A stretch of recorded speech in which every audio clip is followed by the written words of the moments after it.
नमस्कार, यह है टॉप 18 और मैं हूं आपके साथ जास्मिन शर्मा। शुरुआत करेंगे अहम खबर के साथ, जहां केंद्रीय गृह मंत्री अमित शाह ने डांगरी आतंकवाद पीड़ित परिवार से मुलाकात की।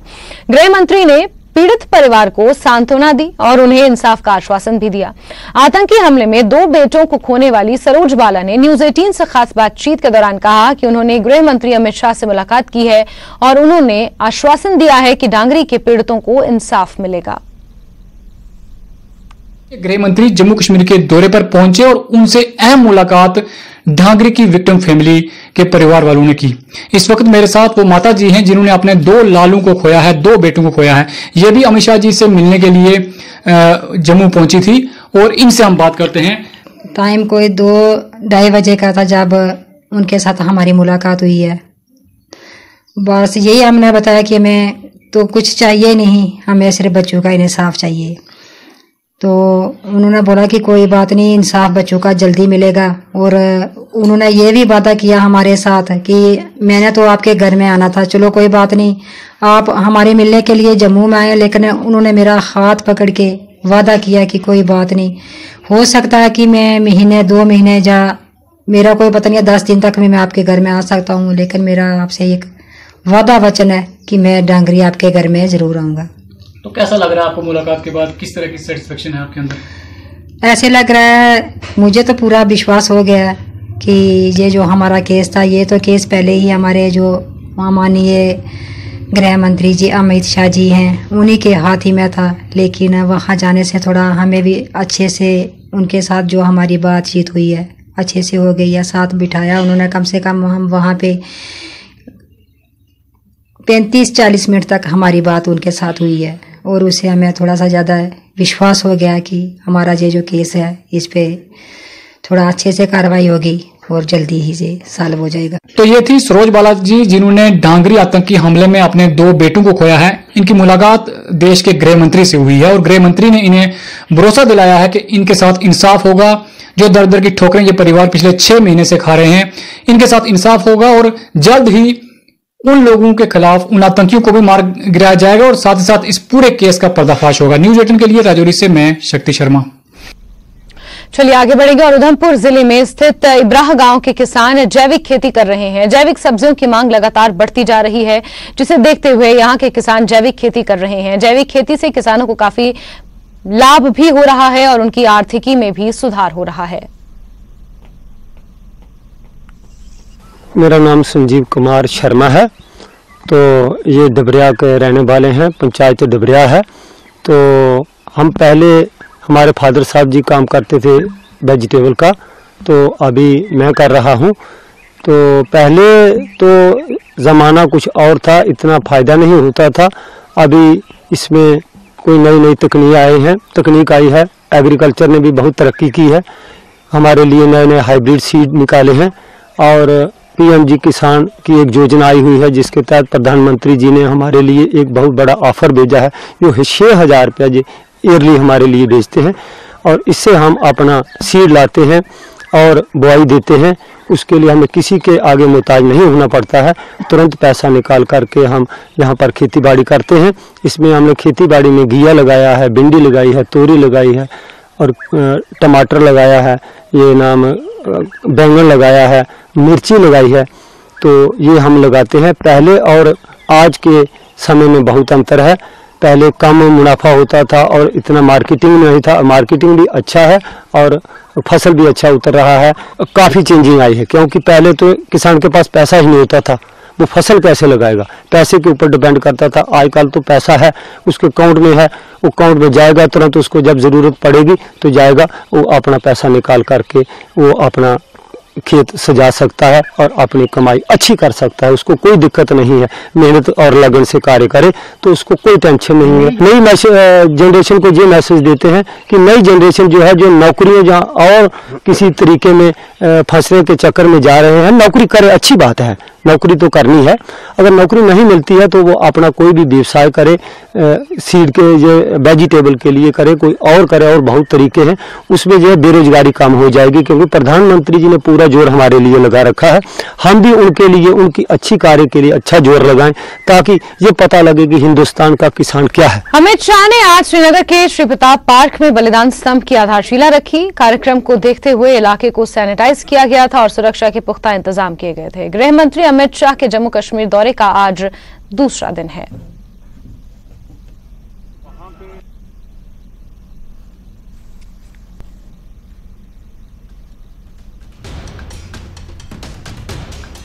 कुछ ही देर पहले गृह मंत्री अमित शाह श्रीनगर के लाल चौक इलाके में आए।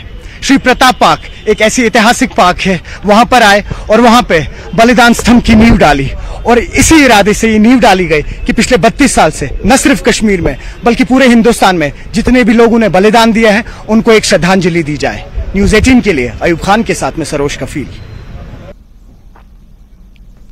आगे बढ़ते हैं। पुंछ जिले में भारत पाकिस्तान नियंत्रण रेखा पर स्थित चंकादबाग और आसपास के क्षेत्र में सुरक्षा बलों का तलाशी अभियान लगातार जारी है। कल देर रात से लेकर अभी तक सुरक्षा बलों ने पूरे क्षेत्र की तलाशी ली है, जबकि नियंत्रण रेखा के अग्रिम क्षेत्र में सेना की तरफ से भी तलाशी अभियान जारी है। गौरतलब है कि नियंत्रण रेखा पर कल देर रात 3 संदिग्ध घुसपैठियों को देखा गया था, जिसके बाद सेना द्वारा उन्हें ललकारा गया, जिस पर उन्होंने गोलीबारी शुरू कर दी।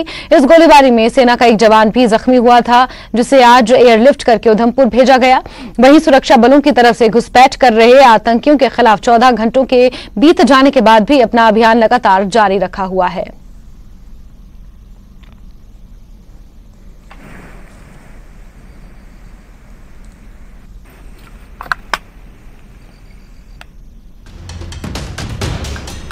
वहीं पुंछ जिले के मंडी तहसील के गांव अढ़ाई में 12 वर्ष बीत जाने के बाद भी मुख्यालय से अढ़ाई गांव तक की मात्र 5 किलोमीटर लंबी सड़क का निर्माण कार्य पूरा नहीं हो पाया है, जिसके कारण लोगों को परेशानियों का सामना करना पड़ता है। ग्रामीणों का आरोप है कि सड़क की कटाई के 12 वर्ष बीत जाने के बाद भी सड़क निर्माण कार्य पूरा नहीं हुआ है। घरों में किसी के बीमार होने या गर्भवती महिलाओं को चारपाई पर लाद कर अस्पताल पहुंचाना पड़ता है। बच्चों को स्कूल आने जाने में कठिनाइयां होती हैं। ग्रामीणों ने प्रशासन से मंडी अढ़ाई सड़क का निर्माण कार्य पूरा करवा कर उस पर तारकोल बिछाए जाने की मांग की है।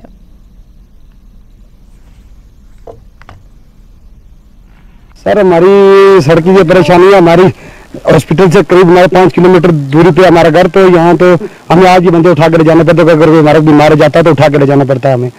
तो 12 साल हो गए इसकी अर्थ कटिंग हुई है, फिर किसी ने आज तक कुछ नहीं हुआ। अभी थोड़ी सी रोडी डाली और कुछ नहीं हुआ इसके ऊपर। तो गाड़ी नहीं आती, कुछ नहीं। आज भी अगर कोई बीमार हो जाए उठा के ले जाना पड़ता है। कच्ची रोड है, आपको यहाँ चल के आपको पता है, तो बहुत परेशानी है। यहाँ पे डीसी साहब आए थे तो वो भी उस साइड से नीचे उतर गए।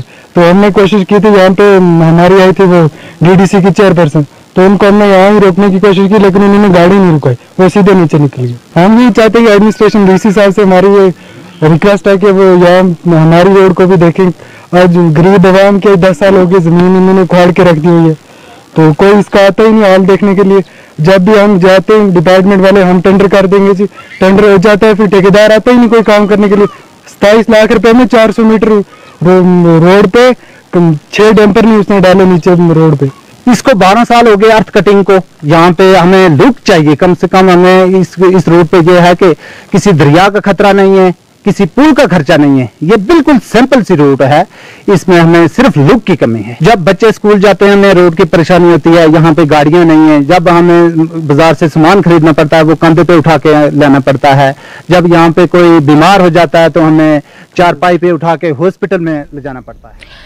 विपक्ष की बैठक में शामिल हुई पीडीपी के अध्यक्ष महबूबा मुफ्ती ने पटना में मीडिया से खिताब किया। इस दौरान उन्होंने अपना बिहार का अनुभव भी साझा किया। महबूबा मुफ्ती ने कहा कि लोकतंत्र, संविधान और धर्मनिरपेक्षता को बचाने के लिए जमा हुए थे।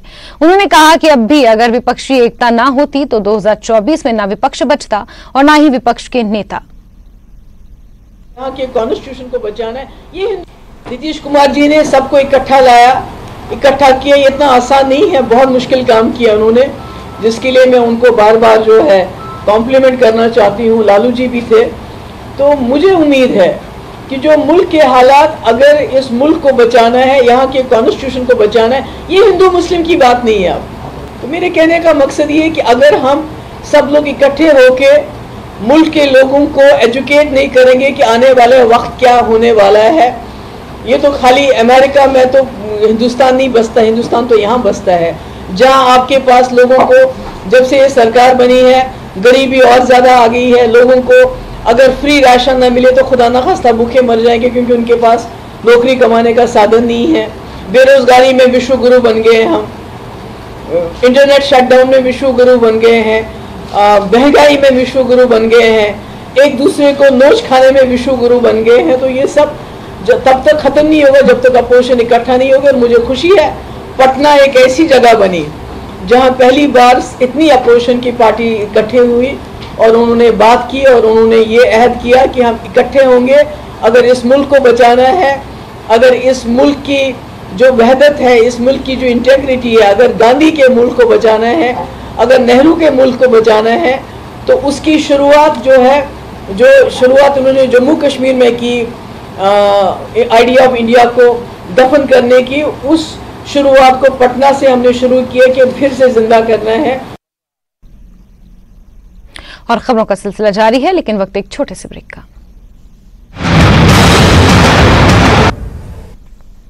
ब्रेक के बाद आगे बढ़ते हैं और केलोंग में हिमस्खलन से गद्दियों को बड़ा नुकसान पहुंचा है। यहां हिमस्खलन की चपेट में गद्दियों की भेड़ बकरियां आ गई थी, जिससे 100 के करीब भेड़ बकरियों की मौत हो गई। अब गद्दियों ने मुआवजे के लिए सरकार से गुहार लगाई है।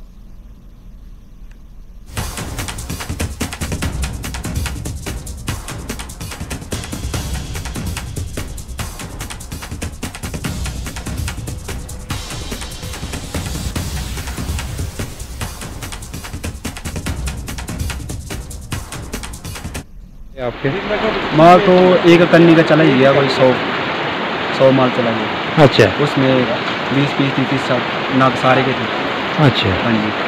तो कितना बर्फ पड़ा हुआ था वहाँ? बर्फ तो था ही, 6-7 फुट बर्फ था, इससे ज़्यादा था नीचे, पर जो हमने लगाया जो उसमें 6-7 फुट था। अच्छा, आपका अकेले का 100 माल मरे? हमारा ही मरा है। अच्छा, बाकियों का नहीं? बाकियों मरा है, मजमारे जो साथी थे उनके सारों का मरा है। अच्छा,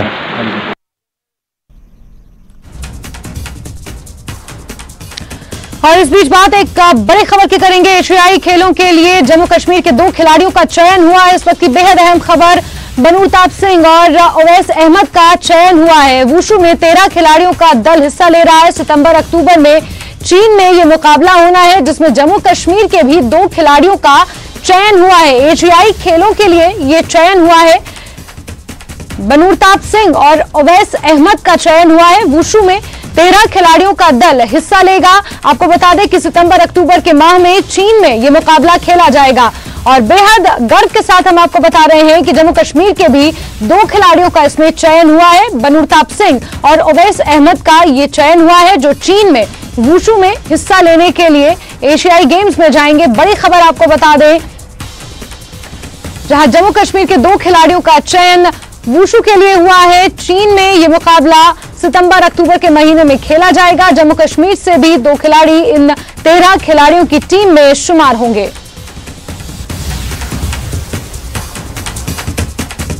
तो इस वक्त की बेहद अहम खबर आपको बता रहे हैं, जहां एशियाई खेलों के लिए जम्मू कश्मीर के 2 खिलाड़ियों का चयन हुआ है। बनूरताब सिंह और ओवैस अहमद का यह चयन हुआ है। वुशु में 13 खिलाड़ियों का दल हिस्सा लेने जा रहा है। सितंबर-अक्टूबर में चीन में यह मुकाबला होगा और जम्मू कश्मीर से भी 2 खिलाड़ी इस टीम का हिस्सा होंगे।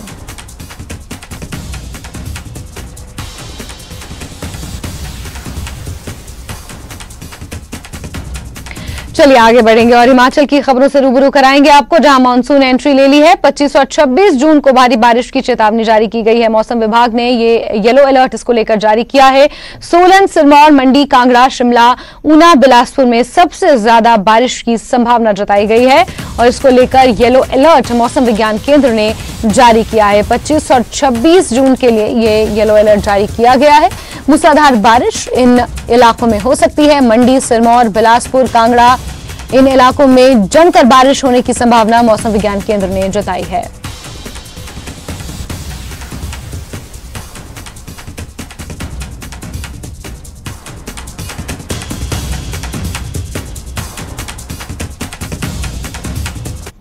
मानसून ने दस्तक दे दी है 24 जून 2023 को, और पिछले 24 घंटे में प्रदेश के हर जगह बारिश हुई है। इसमें हाईएस्ट रेनफॉल मंडी में कोटला में हुई है। और जहां तक आगे जो बारिश का प्रश्न है, आगे 3 दिन जो है प्रदेश में वाइड स्प्रेड बारिशें होंगी। उसमें 25 और 26 मुख्य हैं, क्योंकि इन दिनों जो है कुछ जिलों में heavy to very heavy rainfall भी होने वाली है। मुख्य जिले जहां असर ज्यादा होगा उसमें सिरमौर है, सोलन है, शिमला है, बिलासपुर, मंडी, कांगड़ा, हमीरपुर, पूना और चंबा। इन जिलों में ज्यादा असर जो है आपको देखने को मिलेगा। हालांकि बाकी भी प्रदेश में हर जगह जो बारिश का असर होगा, लेकिन इन जिलों में खास जो है अटेंशन रखने की जरूरत है। उसमें थंडरस्टॉर्म और लाइटनिंग का भी चांस होता है, तो क्योंकि लाइटनिंग से भी कई बार परेशानी होती है। जो इस बारिश से परेशानी होने वाली इम्पैक्ट जो इसके हैं, जो असर पड़ने वाला है, खासकर रोडवेज पे असर पड़ेगा, सड़कें खराब हो सकती हैं, लैंडस्लाइड आ सकते हैं, फ्लैश फ्लड्स की ज्यादा संभावना है, क्योंकि पानी नदी नालों में आएगा तो उससे ये परेशानी होगी, विजिबिलिटी कम होगी।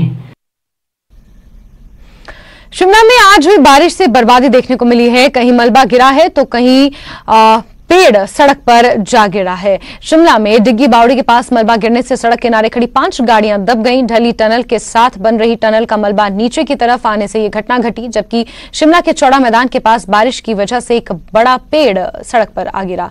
पेड़ गिरने से काफी देर तक सड़क से आवाजाही बंद रही। हालांकि इन हादसों में किसी तरह का कोई जानी नुकसान नहीं हुआ है।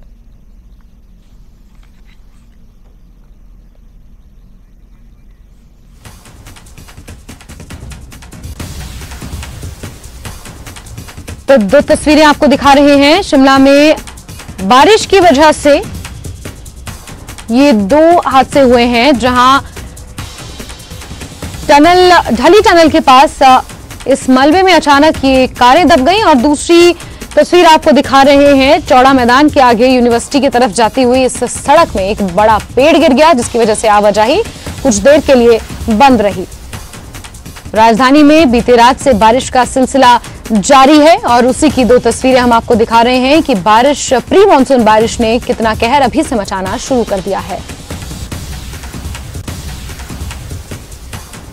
और चलिए आगे बढ़ते हुए इस बीच बात एक और बड़ी खबर की करते हैं, जहां केंद्रीय गृह मंत्री अमित शाह ने सर्वेक्षण किया है। अमरनाथ यात्रा की तैयारियों का हवाई सर्वेक्षण किया है। तैयारियों का जायजा उन्होंने हवाई जहाज से लिया है। बालटाल सोनमर्ग की साइट से उन्होंने ये सर्वेक्षण किया है। बड़ी खबर आपको बता रहे हैं, जहां अमित शाह जम्मू कश्मीर के 2 दिवसीय दौरे पर हैं, और उन्होंने बहुत जल्द 30 जून से शुरू हो रही अमरनाथ यात्रा की तैयारियों का हवाई जायजा लिया है। बालटाल सोनमर्ग साइट से उन्होंने ये हवाई जायजा लिया है, सर्वेक्षण किया है। इस यात्रा का आपको बता दें तैयारियां पुख्ता है। 62 दिनों तक चलने वाली इस बाबा अमरनाथ यात्रा का उन्होंने जायजा लिया है, वहां की तैयारियों का उन्होंने जायजा लिया है। प्रशासन के नुमाइंदों के साथ मिलकर उन्होंने तैयारियों का जायजा लिया है। हवाई मार्ग से उन्होंने ये सर्वेक्षण किया। अमरनाथ यात्रा की तैयारियों का हवाई सर्वेक्षण अमित शाह ने खुद किया है। बालटाल सोनमर्ग वाले मार्ग का उन्होंने सर्वेक्षण किया है। श्रीनगर से 2 रास्तों के जरिए बाबा अमरनाथ को पहुंचा जा सकता है। तो आपको बता दें कि बालटाल सोनमर्ग की साइड से उन्होंने हवाई सर्वेक्षण अमरनाथ की यात्रा का किया है, उसकी तैयारियों का जायजा लिया है।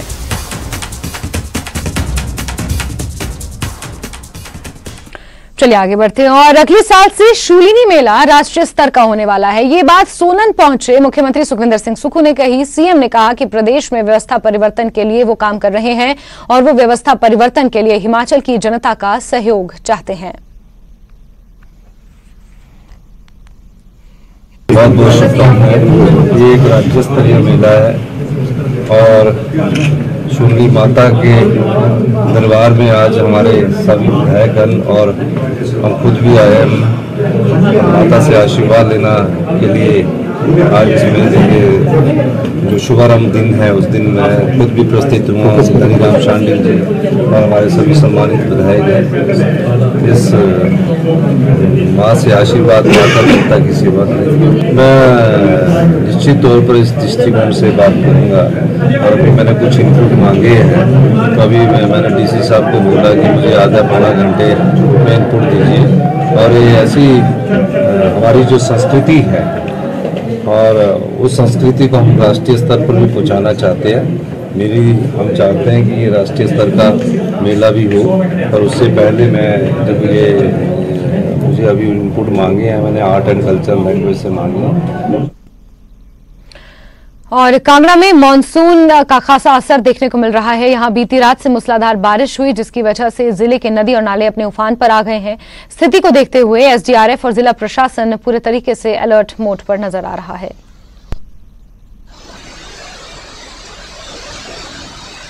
वहीं सिरमौर में हुई बारिश के बाद जिले के नदी नाले उफान पर हैं। राजगढ़ इलाके में नदी नालों के जलस्तर में सबसे ज्यादा इजाफा देखने को मिला है। डीसी सिरमौर सुमित खिमटा ने कहा कि प्रशासन की तरफ से लोगों से नदी नालों से दूर रहने की अपील की जा रही है। बारिश के दौरान अचानक नदी नालों का जलस्तर बढ़ जाता है।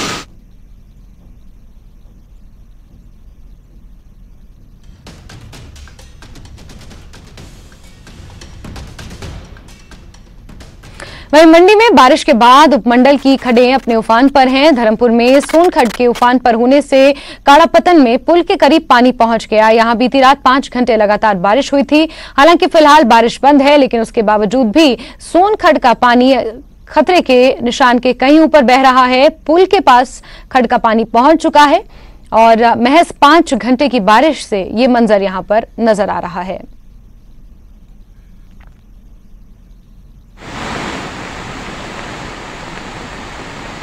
वहीं कुल्लू में आज सुबह जोरदार बारिश हुई, जिसकी वजह से लोगों को गर्मी से राहत मिली। बारिश से किसान और बागवान खुश नजर आए। बारिश के बाद अभी भी आसमान में बादल छाए हुए हैं और पूरे इलाके में धुंध छाई हुई है।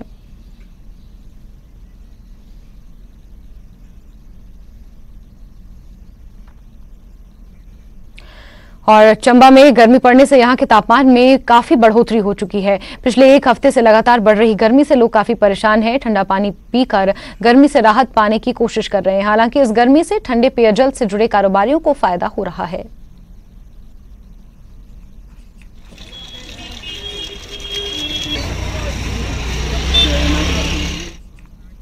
सिरमौर के नहरबाग में एक बस खाई में जा गिरने से बाल बाल बच रही है। ये बस पंजाब रोडवेज की थी, जो बड़ू साहिब से भटिंडा पंजाब जा रही थी। हादसे में किसी भी यात्री को कोई नुकसान नहीं पहुंचा है। दरअसल भारी बारिश के बाद भूस्खलन की वजह से ये हादसा यहां पर पेश आया। गनीमत रही कि कोई जानी नुकसान की इसमें खबर नहीं है। वहीं शिमला में चौपाल से 4 किलोमीटर दूर दत्ता मोड़ के पास भी एचआरटीसी की एक बस दुर्घटनाग्रस्त हो गई। हादसे के वक्त बस में कोई सवारी नहीं थी, लेकिन बस को चला रहे ड्राइवर और कंडक्टर को हादसे में हल्की चोटें आई हैं।